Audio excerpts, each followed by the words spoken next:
Pakistan is facing its worst economic crisis. People who do not have the money for those rising prices in Pakistan.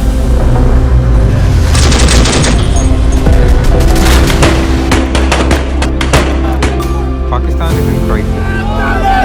It has a talent crisis.